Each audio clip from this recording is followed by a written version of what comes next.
Good afternoon, or good evening, or good morning, depending on when you are watching this video. So this week we have the second midterm. Feels a little late in the semester, but that's just the way the math worked out to have the second midterm. So for this week, there will not be a discussion post or a response paper, but there will be the midterm exam. The format for the midterm will be the same as the first midterm. So you get, I think it's 41 questions to be exact, and it's multiple choice. It's based on everything since the first midterm. And you'll have the chance to take the midterm twice. So if you take it once and you don't like your score, you can take it again to see if you get a score that you like better. And then your final score will be an average of the two. So everyone, I looked at the overall grades for the first midterm exam, and I was satisfied with them. I don't want everyone getting 100. I don't want everyone failing. I want high C, low B average, and that's just about where we were at. So I'm pretty satisfied with how you all were doing. So I like this format. So we do have a chapter for this week, and this chapter will be reflected in the midterm exam. So I'll say a few things about it. And we're talking about a very relevant topic for this week. We are talking about elections. Why do we have them? There's two broad functions of elections. The first one's kind of the more obvious one. And that is, we conduct elections to select who our leaders are going to be, at least our political leaders.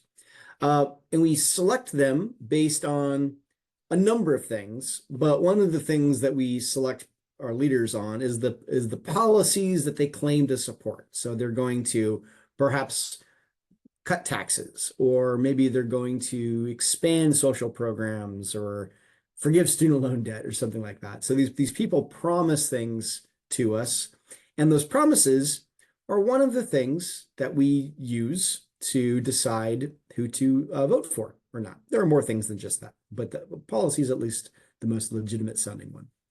The other reason, and this is a little less obvious, is they help to build confidence and support for the regime. At least that's the idea. So in other words, by giving people the chance to vote on an election, they have the feeling of having contributed to the outcome. So maybe you don't get the result that you want, but at least you can feel like you were part of the process that led to selecting a leader. So it can build support for the regime. Weeks ago, we talked about this concept of legitimacy.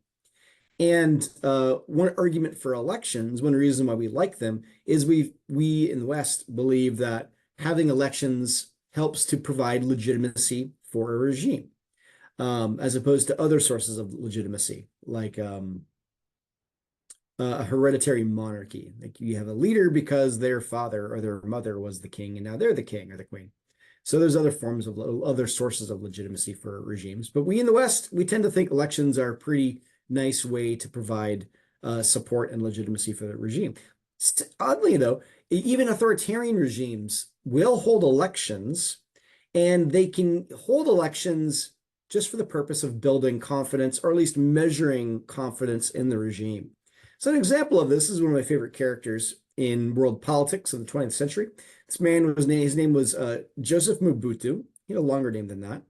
And he was the president or the dictator of a country, Democratic Republic of the Congo, or as it was called during his time in office, Zaire. And so he was in office for a very long time, from 1965 to 1996. And he always has that characteristic leopard skin cap on his head, kind of slightly tilted to the side.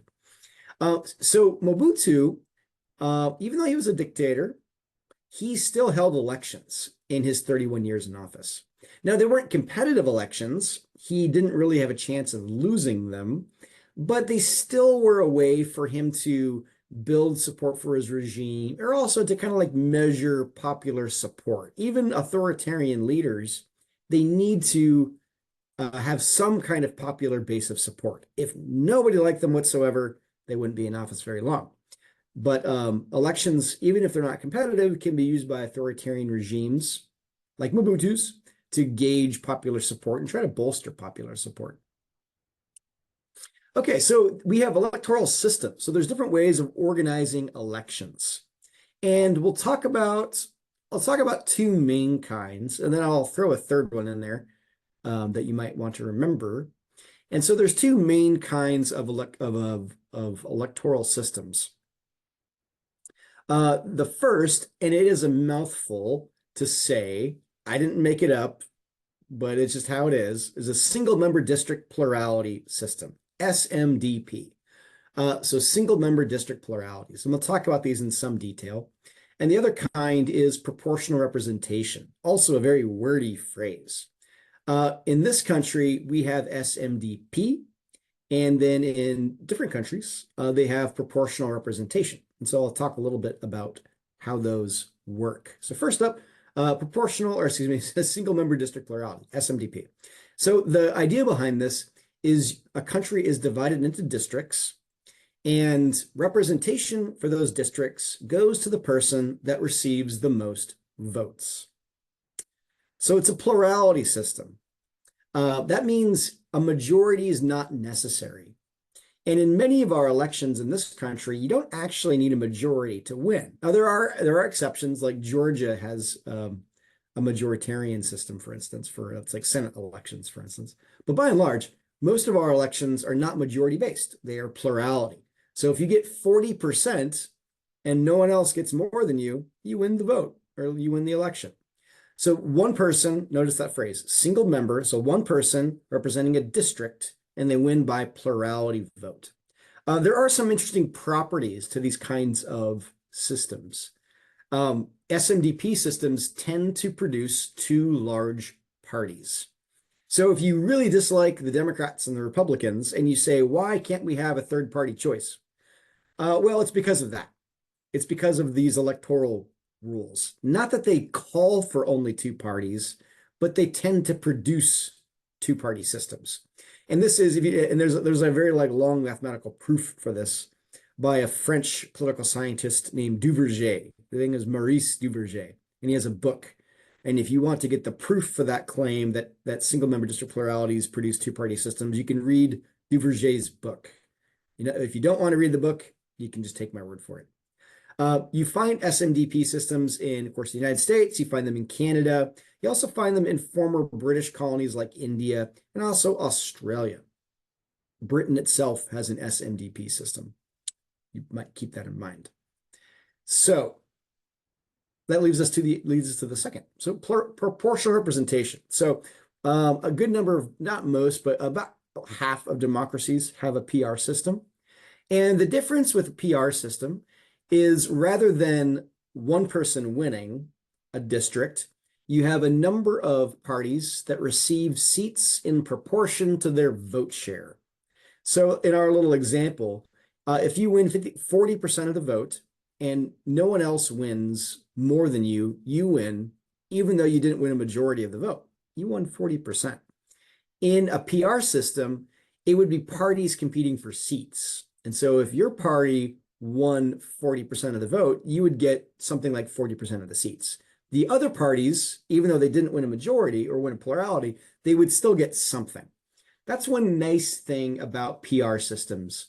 And for that reason, because they award seats proportionally, not just based on single member district plurality, they tend to produce multi-party systems. So more than two parties. Simplest form of PR is called list PR, where a country is divided into a few large districts, and so many representatives are allocated to each district, and then the parties compete over those. In PR systems, you don't vote for specific candidates. Like if you go to the electoral box in November, you'll check a box for a particular person.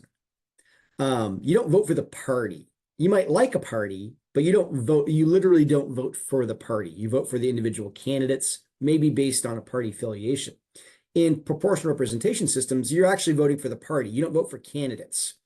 And they have lists of people that for each party that if they elected, they'll get so many seats, and then so many people from that list will get to serve in parliament. I know it's a lot to probably track if you're just listening to me talk about this. And we'll get more into this when we talk about parliamentary government, which is next week. But the main thing to keep in mind is just all those points, but the second and the third point. PR systems, parties get seats in proportion to their vote share rather than like a winner-take-all system like we have here in this country. So those are the two main kinds. You can see them in this nice handy dandy map. So the plurality or majority systems kind of combined here. You can see those. Those are the countries in green, like the US, the UK, Australia, India. Those countries have that sort of system. The countries in blue are proportional representation. So most of South America, a good chunk of the continent of Europe and Asia.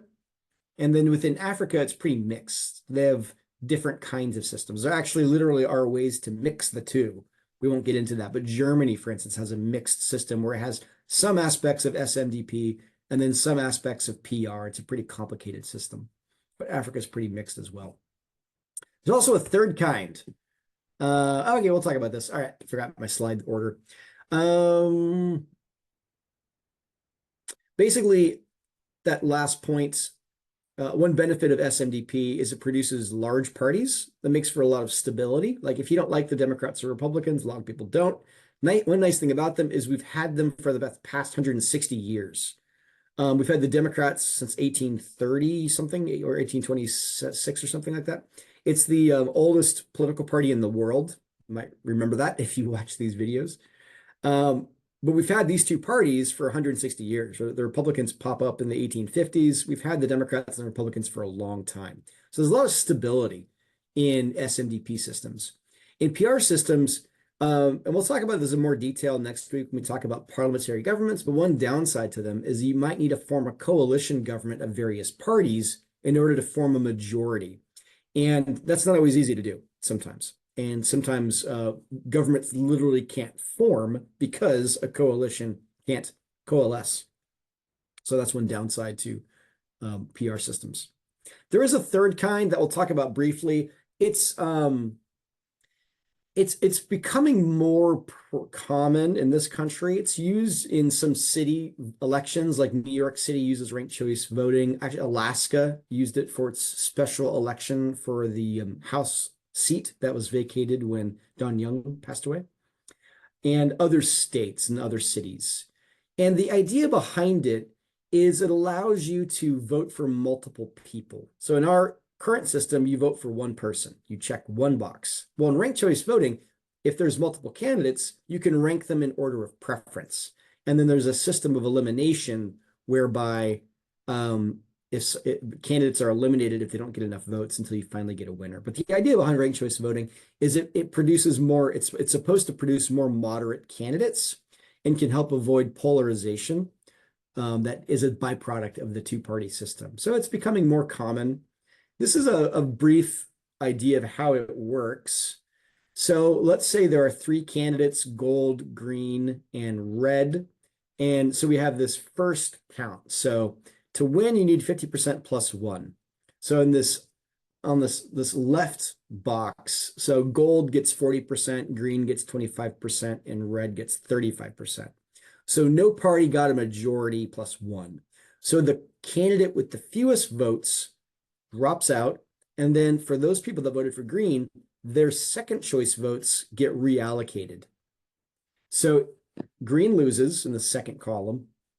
Within that 25%, 10% voted for red as their second choice, and 15% voted for gold as their second choice. Then those votes get tallied, they get reallocated, and then they get counted up again. And then you get this third box where gold becomes the winner because gold gets 55%, whereas red gets 45%. Going over this a little fast. There are, I think, a couple questions in the midterm about it. But it's becoming more common. And again, the hope behind it is there's a lot of concern about deadlock in our politics or gridlock in our politics. And a lot of people think that's because of our electoral process. And so for a lot of folks, they think that ranked choice voting is a way to get less polarized candidates into office and help avoid some of that gridlock. We'll see how it goes. So electoral turnout in the US, we tend to trail other developed democracies.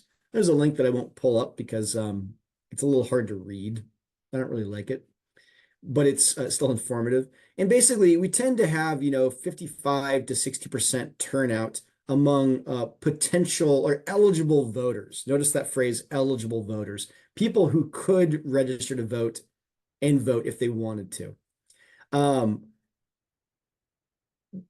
Eligible voters means different things in different states, but basically, if you're over 18, if you're a U.S. citizen, if you're a non-felon, most people usually can register to vote in most places.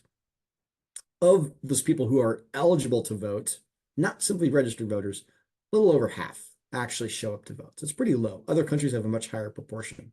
Different reasons for our lower voter participation rate. One is the timing. We vote on a Tuesday. That's a really inconvenient day for most people because most people during the day on Tuesdays, they're usually at work. And so the ability to take time off to go vote, for some folks, that's not an easy choice to make if they have to leave their job, maybe miss a couple hours of work and get paid less for that reason. So the timing of it is not great. Other countries hold elections over the weekend because people usually on the weekend are more flexible. Usually people aren't working, they have more time to go vote. So the timing of elections doesn't help us. It's not easy to register to vote. I just conducted a voter registration drive on the UNCP campus with students from a class. And there's a lot of steps that goes into registering to vote here in North Carolina. It's not particularly easy. And that makes it, like anything in life, if you make something more difficult for people, they'll do it less often or they'll do it less frequently. And so making registering to vote harder reduces the likelihood that someone's going to register to vote, and that's going to play out differently across different demographics as well. And in our country, we have voluntary voting. It's a kind of a funny way of making this point, but you can choose to vote. You can choose not to vote. That might sound like a strange thing to say. Well, in other countries, you are actually forced to vote. Like it's a penalty if you don't vote. Now, you don't have to vote for any particular person. You actually can check, like they do this, I think, in Austria, I think, among other places. And you can check a box saying, I don't want to vote for anybody. But you still have to check that box and you still have to show up and turn in your ballot. In the United States, it's voluntary voting. You don't have to show up. So one potential way to make people vote more often is to penalize them for not voting. I don't know. I'm not saying that's a good idea, but other countries do it. And they're also democracies. They're not like authoritarian regimes or something like that. So that's a potential way to address the lower vote turnout in the United States. So what shapes individual turnout? Couple broad categories. So income, the more income you have, the more likely you are to vote. Richer folks tend to vote at very high rates. Poorer folks tend to not vote for various reasons. Age is a factor. Young folks are the least frequent voters. There's a lot of reasons for that too. And older folks, like the older someone gets, the more likely they are to vote. So as income goes up, as age goes up, those things can sometimes be correlated. That leads to higher voting rates. I also can include education, or income and education tend to be correlated. The more educated someone is, the more likely they will actually vote. There are some racial components, racial ethnic components. So whites and African Americans tend to vote at higher rates, especially when Obama was running for office or running for re-election. I think actually in 2012, I think African Americans actually surpassed whites in their voting turnout. But in any case, those two racial groups tend to vote at higher rates. Hispanics and Asian Americans tend to vote at lower rates than whites and African Americans. And there's different ideas on why this is. One can be just enculturation. So obviously there's been a lot of demographic change in the United States. And as new people arrive, they don't necessarily have the same kind of traditions of voting that we do in the United States. So over subsequent generations, you might see those participation levels trickle up. Can you say that? As kind of a generational change takes place and kind of they enculturate this kind of culture of voting. But at least as it stands, Hispanics and Asian Americans tend to vote at lower rates than other racial groups. And then women tend to vote more than men, by about 55% to about 45%, give or take. So men are voting at lower rates than women. Over half of women vote, less than half of men vote. So those things also shape individual voter turnout. So who do we vote for? Well, there's like short-term factors and long-term factors that kind of shape who we vote for. Short-term things like the state of the economy. If you think the economy is doing well, that's going to shape how you vote. If there's particular candidates that have an appeal, uh, if we like someone, that shapes if we vote for them, regardless of policy issues. But if you just like them, if you find them appealing, that's going to matter. And international crises like a war or some kind of national disaster, that can also shape who you vote for. Those are all short-term things. The economy can change. It can go good. It can go poorly. Wars begin and end. Particular candidates can fade off the map. Longer-term factors also play an important role. And the biggest one is party identification. If someone is a member of a political party, they are much more likely to vote for candidates from that party than candidates from the other party. So party ID goes a long way to explaining individual vote choice. And then there are some commitments of groups to a particular party. So race and region can be described in this context. So the group that's the most committed to the Democratic Party, for instance, is actually African Americans that tend to vote, and this is changing a little bit, but tend to vote for the Democratic Party at around the rate of about 90%. So a very kind of core constituency for the Democratic Party. For the Republicans, in more recent years, whites have been the main demographic group voting for the Republicans. And increasingly kind of blue collar, kind of less educated whites, non-college educated whites tend to vote for the Republican Party at a very high rate. There's other things that matter too, but race can correlate to some extent with vote choice, and also region. Certain parts of the country tend to vote for particular parties at higher rates. So like the cliche is you have the liberal coasts, so like the West Coast of the United States, parts of states like California, the West Coast of Washington and Oregon tend to be more liberal, tend to vote for the Democratic Party. Also the Northeast, so states like Massachusetts, parts of New York. There's always like, and by the way, there's always limits to these generalizations, of course. But New York City thought to be very liberal, blue voting area. And then the South tends to be more dominated by Republicans. Also parts of the Midwest, states like Kansas and other states. So there is some regional patterns. You also can break it down by rural and urban. Urban areas tend to vote for Democrats at higher rates. Rural areas tend to vote for Republicans at higher rates. So there are some rural urban differences as well. Those things don't dictate vote choice, of course, but you just tend to see some patterns. So that's all I got for today. I hope you found that useful and interesting, and I hope you found it useful for the midterm exam. I think you might find that if you listen this far, congratulations. I think you might find some of the things I talked about coming up on the midterm exam. Have a good week, and I'll talk to you all next Sunday.